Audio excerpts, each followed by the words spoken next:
신약 성경에는 3명의 요한이 있습니다.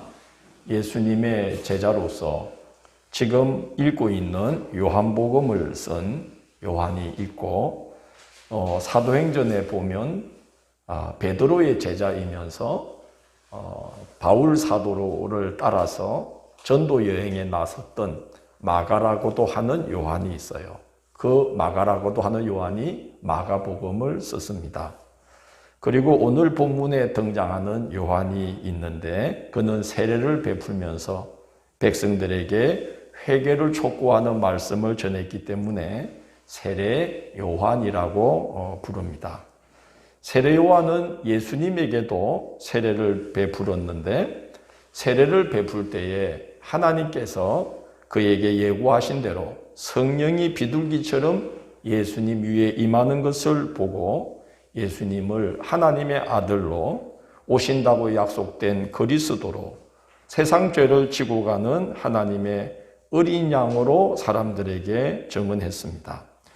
그리고 자신에 대해 증언하기를 나는 그리스도가 아니요 그가 오실 길을 예비하는 자다라고 하였습니다.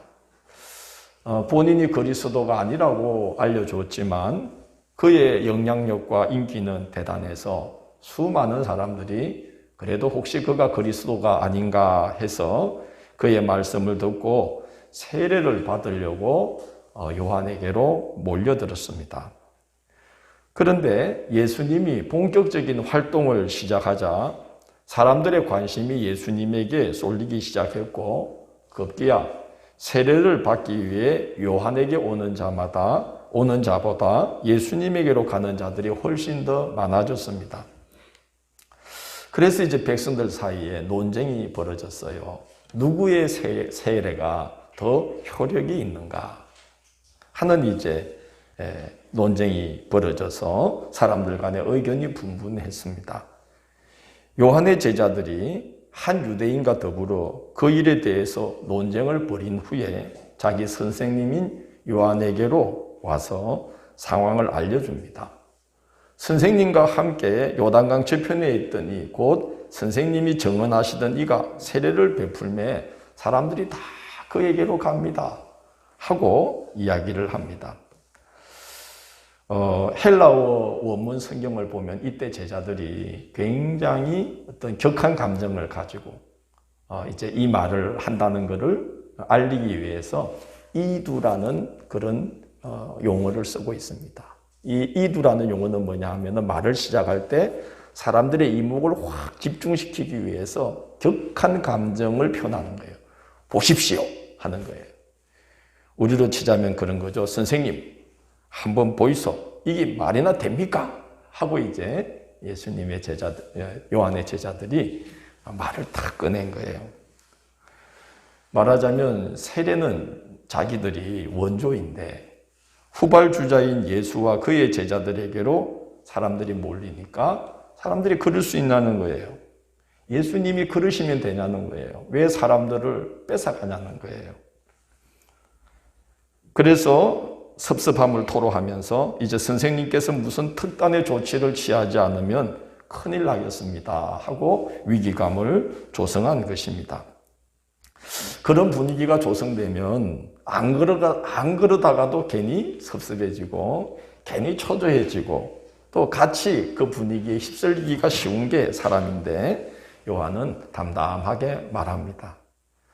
만일 하늘에서 주신 바가 아니면 사람이 아무것도 받을 수 없느니라 그렇게 말씀합니다. 요한 자신의 몫이 따로 있고 예수님의 몫이 따로 있는데 그것을 정해놓은 분은 하늘에 계신 하나님이라는 거예요. 우리가 섭섭해할 이유가 없다는 거죠. 예수님이 더 많은 제자를 얻고 더 많은 이들이 그를 통해서 세례를 받는 것은 그건 하나님께서 그에게 사람들을 붙여주셨기 때문이다 하고 말을 한 겁니다. 요한은 한 걸음 더 나아가서 이런 말도 합니다. 내가 말한 바 나는 그리스도가 아니요 그에 앞서 보내심을 받은 그런 자라는 것을 정언해야 할 자들이 다름 아니라 너희니라. 이렇게 말을 하고 있습니다. 여러분, 제자들이 이 말을 들을 때 얼마나 섭섭하겠어요?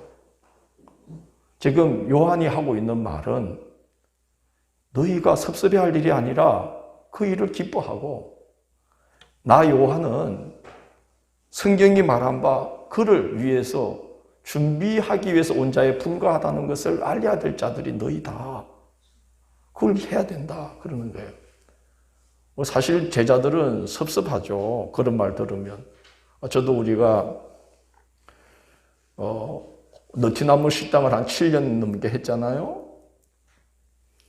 어르신들이 와가지고 맛있습니다. 목사님 감사합니다. 그러면 너무너무 좋아요. 그런데 어떤 어르신은 또 비교를 하시네. 중앙교회에서는 뭐를 내는데 기분이 확 상해. 아니, 요 와서 그러면 안 되지. 더 심한 분은 와서 전도를 해. 아이고, 우리 교회는 이번에 필리핀을 가 어른들이 함양교회인가 봐. 요 와서 그러면 안 되지. 근데 지금 요한이 하는 말은 꼭 그런 거예요. 야, 뭘 섭섭해 하냐. 너희 다니면서 예수님을 전해라. 나는 그냥 길을 예비하는 자다. 이 말은 사실은 우리 제자 공동체는 이제 해체될 거야. 이 말을 하고 있는 것과 같습니다. 정말 얼마나 제자들이 충격을 받았을까 생각을 합니다. 22절, 23절을 보면 예수님이 유대 땅에서 세례를 베푸실 때에 요한도 살렘 가까운 에논에서 계속 세례를 베풀고 있었습니다. 예수님은 지금 유대 땅에서 저 갈릴리 호수로부터 시작되는 그 요단강이 시작되는 발원지에서 세례를 베푸셨고, 세례요한은 한참 밑에 거기 살렘 근처 에논에서 세례를 베풀었는데, 만약에 요한이 계속 세례를 베풀고 있었던 이유가 한 사람이라도 더 자기 쪽으로 오게 하려고 경쟁심을 가지고 세례를 베풀고 있었다면 참 요한처럼 불행한 사람은 없었을 겁니다. 요한은 헤롯 왕에 의해 옥에 갇힐 때까지 그를 찾아오는 마지막 한 사람에게까지 계속 세례를 베풉니다. 왜 그랬을까요? 한 사람이라도 더 자기 쪽으로 사람이 오게 만들려는 그런 경쟁심과 시샘을 가지고 요한이 마지막 순간까지 세례를 베풀었다면 요한은 정말 이 세상에서 가장 불행한 사람이 되고 말았을 거예요. 얼마나 마음이 괴로웠을까요? 요한도 그랬고 예수님도 그랬고 세례를 베풀 때에 세례만 베풀지 않고 말씀을 먼저 전했어요. 예수님은 이런 말씀을 시작했습니다. 하나님의 나라가 너희 가운데 임하였다. 그러므로 복음을 믿고 회개하여 구원을 받으라 하는 거예요. 하나님의 나라가 임하였다는 말은 지금 예수님이 내가 바로 하나님 나라를 여는 주인공인 그리스도다. 그리스도가 이미 너희 앞에 있다라고 말씀하는 거예요. 마음은 문을 열고 나를 영접하라 하시는 거예요. 세례 요한은 세례를 베풀 때 어떻게 말씀을 전했냐 하면 하나님의 나라가 너희에게 곧 임할 것이다. 그러므로 회개하고 회개에 합당한 열매를 맺어라. 그렇게 말씀을 합니다. 이 말은 그리스도가 오실 것이니 마음 문을 열고 회개하여서 그를 영접할 수 있는 준비를 하라 하는 말씀이에요. 그러니까 요한이 그에게 오는 마지막 한 사람에게까지 세례를 베푼 것은 한 사람이라도 더 많은 사람을 자기에게로 오게 하고자 함이 아니라 마지막 순간까지 한 사람에게라도 더 말씀을 전하고 회개해서 마음 문을 열어서 예수님을 영접할 수 있는 사람을 한 사람이라도 더 세우려는 마음이 요한에게 있었다는 거죠. 그래서 요한은 행복한 사람입니다. 경쟁하지 않았어요. 하나님 안에서 자기 인생의 목적을 발견하고 자신을 향한 하나님의 뜻을 아는 것은 매우 중요합니다. 여러분, 우리 신앙의 여정은 뭘까요? 왜 신앙생활을 여러분 하죠? 다양한 이유가 있을 텐데 궁극적으로는 신앙의 여정은 바로 하나님 안에서 자기 인생의 목적을 발견하는 여정 아니겠어요? 그리고 우리 자신을 향한 하나님의 뜻을 발견해 나가고 그리고 그것을 실천하고 완수하는 여정이 신앙의 여정이 아니겠는가 생각합니다. 그것을 따라 신앙의 여정을 걷는 자는 그러므로 자신을 애워싼 환경을 극복하고 여러 시험을 이기며 자신을 이기게 되어 있습니다. 여러분, 요셉이 애굽의 총리가 된 후에 형들이 양식을 구하러 애굽에 왔어요. 오늘 제가 주일학교 때 애들한테 너 요셉에게서 가장 기억나는 게 뭐냐 그러니까 대뜸한다는 소리가 예수님의 아버지입니다. 그래요. 맞더라고요. 마리아와 요셉. 애들의 상상력과 이 자유분방함은 말할 수 없어. 그래서 내가 다 이러면은 어른들은 알고 요셉 애굽 총리 벌써 그 말하려고 준비하는데 애들은 뭐 자유로워. 예수님의 아버지요. 여러분, 이 요셉이 형들을 만났어요. 여러분, 요셉이 어떤 인생을 겪었는지 알죠? 13세부터 30세까지 17년 동안을 요셉은 청소년기, 청년기 다 날아가 버렸어요. 누구 때문에? 형들 때문에. 근데 그 인간들이 지금 눈앞에 와 있고 자기는 어마어마한 권세를 가지고 있어요. 세상에 그 자리가 어떤 자리가 될까요? 우리였다면. 아니, 구원받기 전에 우리였다면? 말로 다 할 수 없죠. 그냥 단칼에 죽일 거다 이렇게 했더니 애들 중에 한 명이 오늘 그렇게 죽이면 섭섭하대. 그 세월이 어떤 세월인데 그냥. 애들 참 재밌어요. 그렇죠. 저라도 그랬겠어요.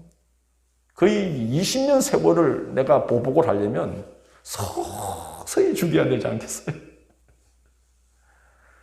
근데 요셉은 그 자리에 식탁을 베풀어요. 풍성한 음식을 베풀고 눈물을 흘리면서 두려워하고 있는 형들에게 걱정하지 마십시오.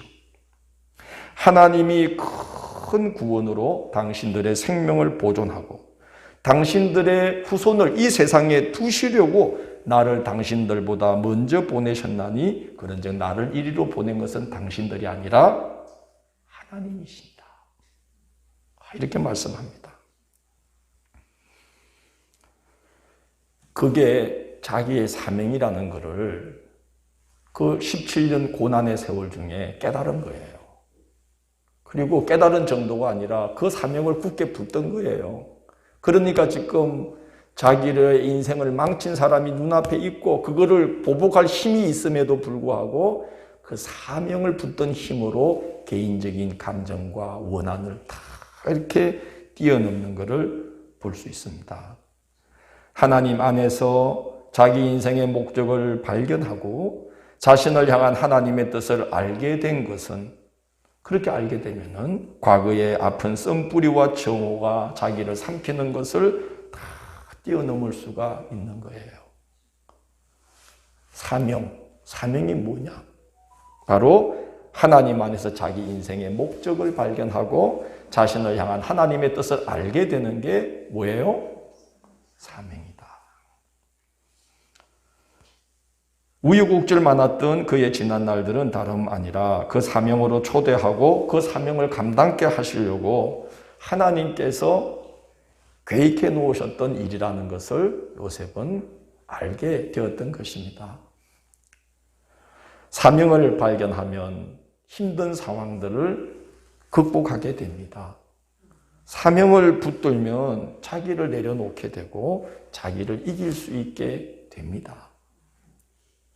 만약 세례 요한이 사명이 아니라 조금이라도 자기 명예나 자존심이나 그런 자존심이 마음에 남아있는 채 사역을 감당하고 있었다면 제자들이 그런 말을 했을 때 세례 요한은 백발백중 시험에 빠집니다. 이 신앙의 길에서 우리가 사명을 발견하고 사명을 부여잡고 이 신앙의 길을 걷지 않으면은 사명 붙잡고 사명 발견하고 걷지 않으면 크고 작은 여러 가지 시험에 빠져서 허덕이고 비틀거리면서 이 길을 걸어갈 수밖에 없게 됩니다. 오늘 베드로 사도가 베드로전서 1장 6절에서 그러지 않습니까? 너희가 이제 여러 가지 시험으로 말미암아 잠깐 근심하게 되지 않을 수 없으나 크게 기뻐하는도다. 신앙생활을 한다고 해서 평탄한 인생길을 걷게 되는 것은 아닙니다. 인생길 자체가 여러 가지 시험으로 인해서 근심하지 않을 수 없는 일들이 수두룩빽빽하다는 걸 여러분 다 아시죠? 세상에 하나님은 왜 그렇게 직진하면 좋겠는데 우회를 시키셔 이렇게. 우회만 해도 감사한데 어쩔 때는 가느라고 갔는데 유턴하래. 정말 우리의 인생길은 돌아보면 평탄할 수가 없는 그 자체인 것 같아요. 그래서 우리는 인생길 자체도 시험으로 인해서 근심하지 않을 수가 없는 길인데 거기에다가 신앙을 가지고 이 신앙의 길을 걸으면서 교회 공동체에서 우리가 신앙의 길을 걷는다. 거기에다가 인생길의 고난에다가 거기에는 신앙의 여정을 걷는 여러 가지 시험들도 우리에게 더해지는 거예요. 그렇기 때문에 사명을 발견하고 사명을 붙들지 않으면 신앙의 여정 중에 여러 가지 시험으로 인하여 근심이 생길 때에 근심하지 않을 수가 없게 되어요.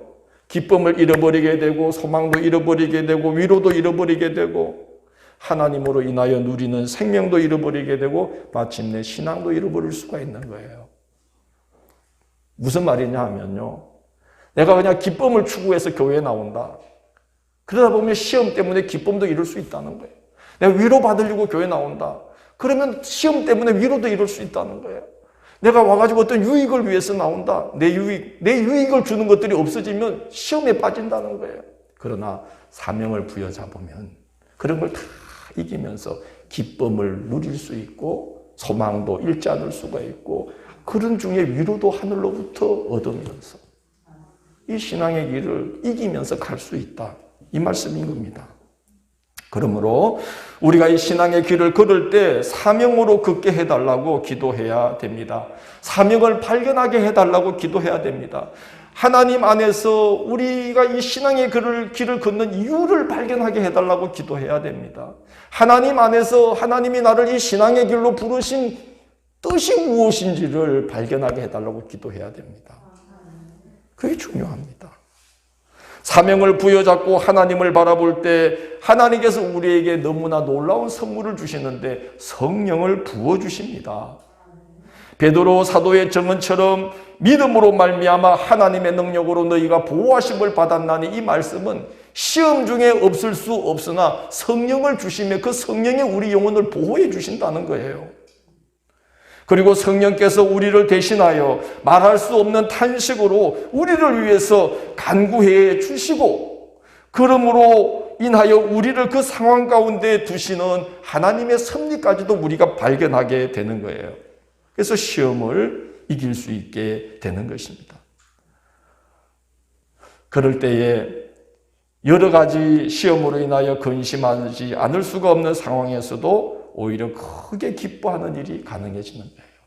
오늘 베드로 사도의 정언이 그겁니다. 너희가 여러 가지 시험으로 말미암아 근심하지 않을 수 없으나 오히려 크게 뭐하도다? 기뻐하도다. 성령이 함께해 주심으로 믿음으로 너희가 보호하심을 받고 그래서 너희의 영혼이 회복되어서 시험 중에도 기뻐할 수 있다 이거예요. 여러분, 그래서 우리 믿음의 선조들은요, 우리가 지금 당하는 고난은 고난도 아니에요. 아시죠? 교회 나가면, 예수 믿으면 어떻게 됐어요? 쫓겨나고, 교회 나가면 배척당하고, 무시당하고, 재산 빼앗기고, 심지어 목숨을 잃는 일들도 허다했잖아요. 제가 아는 권사님 한 분은 처녀 때 교회를 다니기 시작했는데 하나님이 붙들으셨나 봐. 교회만 갔다 오면 아버지가 얼마나 죽도록 패는지 견딜 수가 없도록 패서 아버지가 술이라도 드시고 잠이 드는 걸 확인한 다음에 들어가서 잤대. 옥수수밭에 숨어 있다가 세상에 그러면서도 믿음을 지켰어.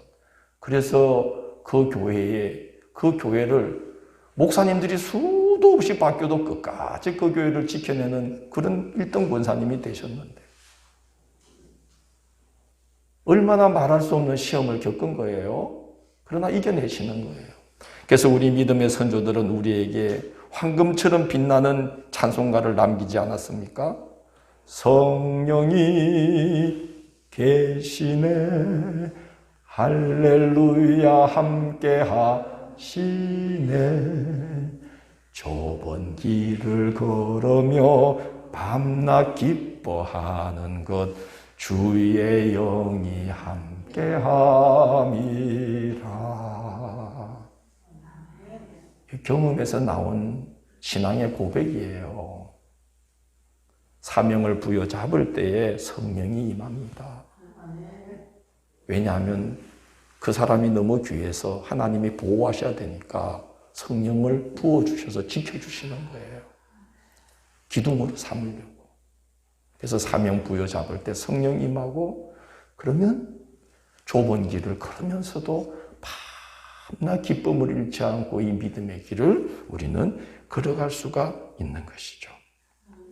세례 요한처럼 믿음의 선조들처럼 우리도 사명자로 세워져서 여러 가지 시험으로 근심하지 않을 수가 없는 중에도 성령의 도우심으로 인하여 기쁘게 이 신앙의 길을 걸어가시는 이 한 해가 되시기를 간절히 축원합니다. 사명을 위해서 나와야, 사명으로 나와야 시험 중에도 기뻐할 수 있어요. 사명이 아니라 그저 위로받으러 나오면 시험 때문에 위로도 없어져. 무슨 유익을 위해서 나오면 유익거리가 없을 때는 믿음도 잃어버리게 되는 게 우리 이 신앙의 길이에요. 반드시 기억하십시오. 뭘 부여잡아야 된다? 오늘 우리 주일학교 예배가 시작되었습니다. 할렐루야.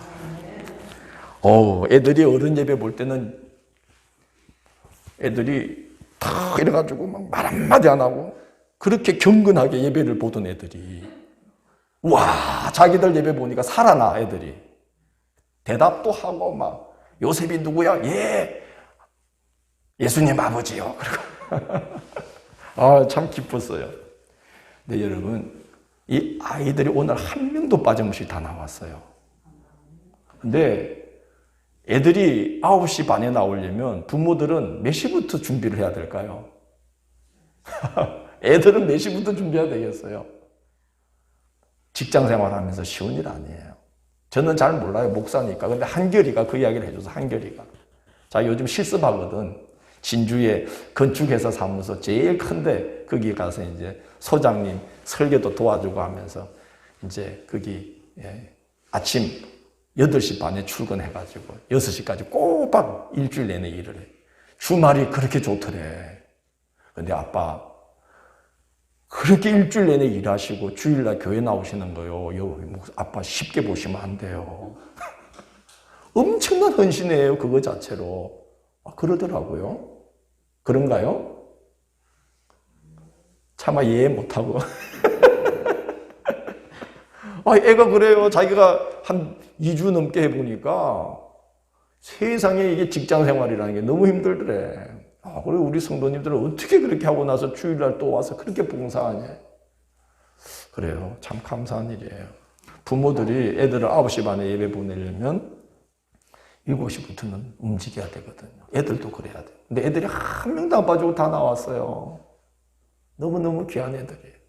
더 중요한 거는 방역을 지키겠다고, 방역을 지키겠다고 애들이 그렇게 좋아하는 간식을 포기해서 간식 안주도 나오는 거예요, 애들이. 와, 할렐루야. 세상에 나는 애들이 간식 때문에 나오는 줄 알았더니 그게 아니야. 우리 애들 내가 잘못 봐서. 훌륭한 애들이야. 간식 안주도 좋다 이거야. 탁 나와서 예배를 드리는 거야. 애들보다 아마 부모님들이 그죠? 얼마나 뒤에서 그죠? 애들하고 막 신경전을 벌이면서. 여러분, 사명으로 하니까 되는 거예요. 여러분, 코로나는 지나가는 상황입니다. 코로나로 조성된 사회 분위기, 교회를 향한 배타적인 태도, 그것도 시간이 지나면요, 아련한 하나의 기억으로밖에 남지 않습니다. 그리고 하나님은 상황을 다 바꾸셔요. 생각해 보십시오. 엘리야 시대에 얼마나 믿음의 세계가 완전히 진멸된 상황이면 엘리야가 기가 막혀서 하나님께, 하나님, 다 하나님을 배반하고 나 혼자 남았습니다. 근데 하나님께서 엘리야에게 무슨 소리냐? 네 눈에 안 보이지만 믿음의 도를 버리지 않은 7,000명을 내가 이 땅에 남겨뒀다.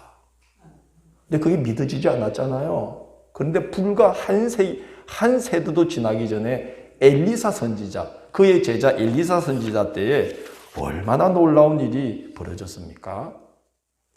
세상에 선지자가 되겠다는 선지자 생도들이 너무 많이 생겨가지고 신학교를 정설해야 돼. 여러분 그 열왕기에 보면은 도끼를 빌려와가지고 도끼질 하다가 도끼가 연못에 빠진 거 기억나시나요? 그래서 엘리사가 나무를 툭 이렇게 기 던졌더니 거기 도끼가 떠오른 거 아시나요? 모르시나요? 그 말은 선지자가 되겠다는 사람들이 많아져서 선지자 학교를 정축하려고 도끼를 빌려와서 도끼질 하다가 그리 됐어.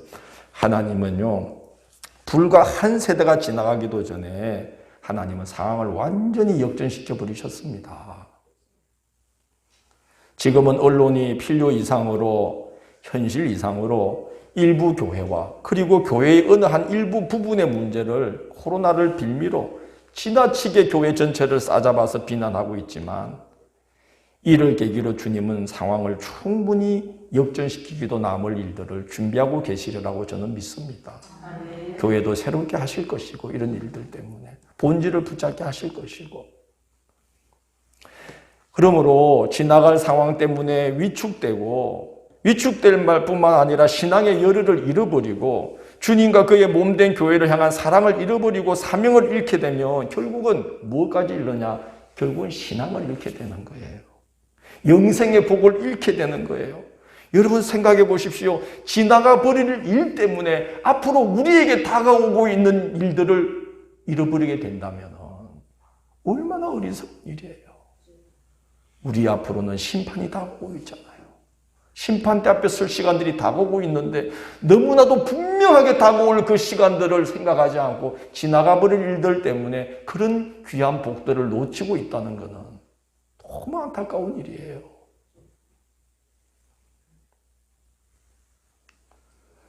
그리스도인으로 부름받은 은혜, 신앙의 길을 걷게 하시는 그 감사, 그 예배자로 부름받은 사명, 우리는 이거를 절대로 가볍게 여기면 안 됩니다. 위축될 필요가 없습니다.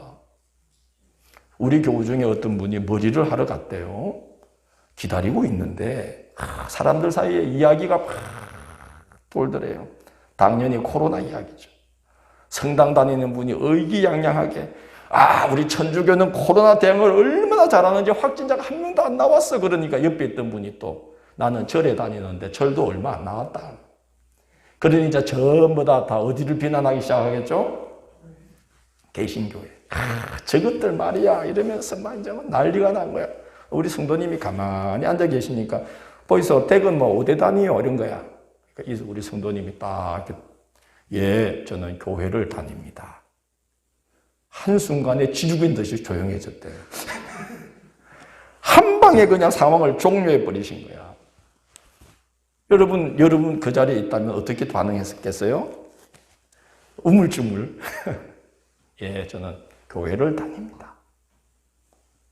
한 번의 상황이 종료. 아무도 입을 뻥끗 안 하더래요. 교회 어쩌고 말도 안 하고. 그리고 머리 싹 다 끝까지 하고 나오셨대요. 우리는 그리스도인으로 살아가도록 부름받은 사명자요. 그의 이름을 어깨에 걸머지고 갈 자로 부름받은 사명자요. 하나님을 예배하도록 부름받은 사명자들입니다. 그 사명 부끄러운 거 아닙니다. 영광입니다. 세상에 교회가 이 땅 개화기 때로부터 지금까지 교회가 이 땅에 끼친 그 엄청난 영향력이 얼마나 지대한데 잠깐 코로나 때문에 우리가 사명자, 이 복된 사명자라는 것을 망각하면 안 되는 거예요. 위축되면 안 되는 거예요. 뭐 그렇다고 이마에 나는 교회 다닙니다 붙이고 다닐 필요는 없지만 위축되지 마십시오. 이 신앙의 세계를 잠깐 지나가는 이런 상황들 때문에 가볍게 여기지 마십시오. 너무 귀한 자리에 우리는 서 있고 너무 귀한 길을 가고 있다는 것을 아셔야 돼요.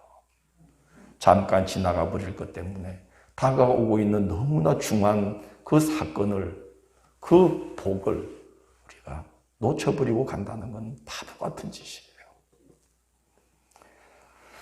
오늘 사명 위에 굳게 선 요한은 여러 가지 시험에 들 수밖에 없는 상황임에도 불구하고, 그리고 그의 제자들이 와서 그 시험에 빠지도록 부채질을 하고 있음에도 불구하고 요한은 오히려 제자들을 바르게 가르치면서 나는 기쁘다. 그는 흥해야 되고 나는 쇠해야 된다. 자신은 존재조차 잊혀지는 그 상황들을 요한은 기뻐하면서 담담히 받아들이는 걸 보게 됩니다. 이게 바로 사명을 부여잡은 자의 모습이요. 여러 가지 시험으로 인하여 근심하지 않을 수 없는 상황에서도 너희가 크게 기뻐하느니, 이 베드로 사도의 정언이 바로 오늘 요한에게서 우리가 발견하게 되는 모습이에요. 우리 모두가 올 한 해 그렇게 사명 부여잡고 주와 함께 승리하시는 신앙의 여정을 걷게 되시기를 주의 이름으로 축원합니다.